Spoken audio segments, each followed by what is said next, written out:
Blackburn's next. Thank you, Mr. Chairman, and welcome back to us. Just tagging on to what Senator Johnson was saying, I think it's important to note with the Lois Lerner scandals and targeting that took place at the IRS, you're very familiar with that because you were brought in to help clean that up. And when there's the perception that people are being targeted, and there is anecdotal evidence, and that information makes it to us, it does mean that we need to question you about this, and you know what a debacle that was during Ms. Lerner's time. I want to return to where I was with you in the first hearing, and we talked about the Sitka and the $400,000 limit, how you were going to be able to put that in place and not have it affect people that have tip income that are actually making less than $400,000 a year.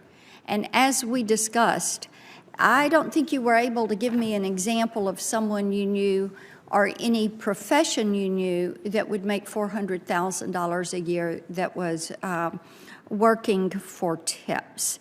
So if the IRS enforcement focus is on taxpayers that are making $400,000, then how do you justify this Sitka program, and how are you going to handle this so that it does not become a mandate on employers? Yeah, I appreciate the question. And again, I think it's absolutely the case, and I want to reaffirm that those individuals that are making less than $400,000 will see no new wave of audits or no increase in the audit rate, as I've described earlier in this hearing.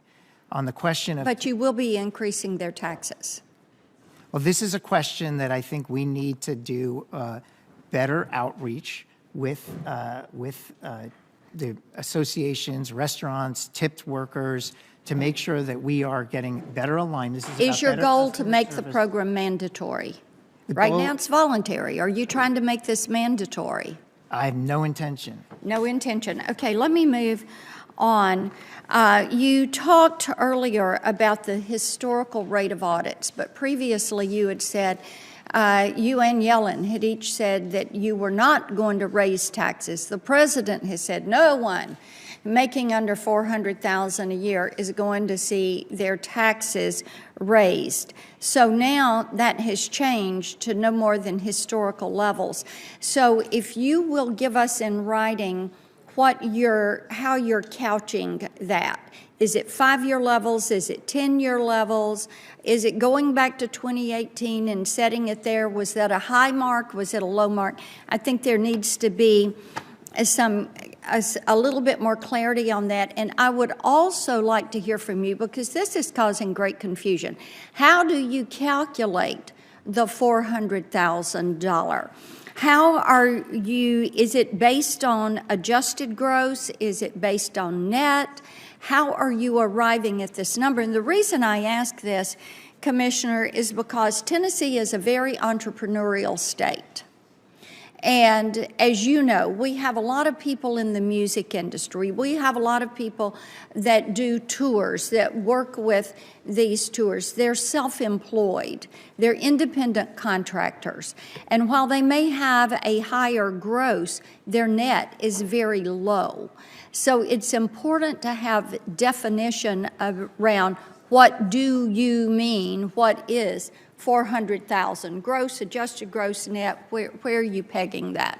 Yep. Okay. So on that question, we're going to look at total positive income as our metric. So if the return comes in and the total positive income on the return is under $400,000, then we will know that it's in a segment of population that would receive no. Does that increase their audit rate?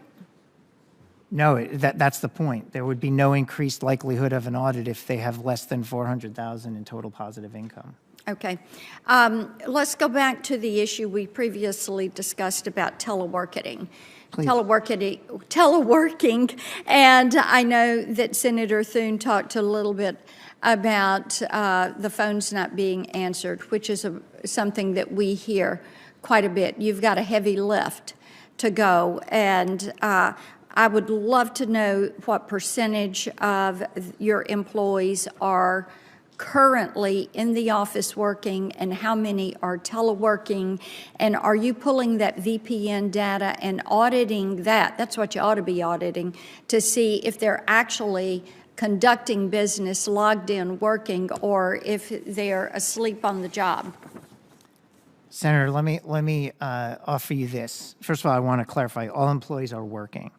In my first few weeks at the IRS, I focused my questions as follows. Are we answering the calls? And we answered 87%. Are we in our taxpayer assistance centers and our walk-in centers, keeping the lines short, meeting all of our appointments? And we are. Are we making progress on processing the paper backlog? We are. Are we defending cyber attacks? And we defend 1 billion cyber attacks successfully a year.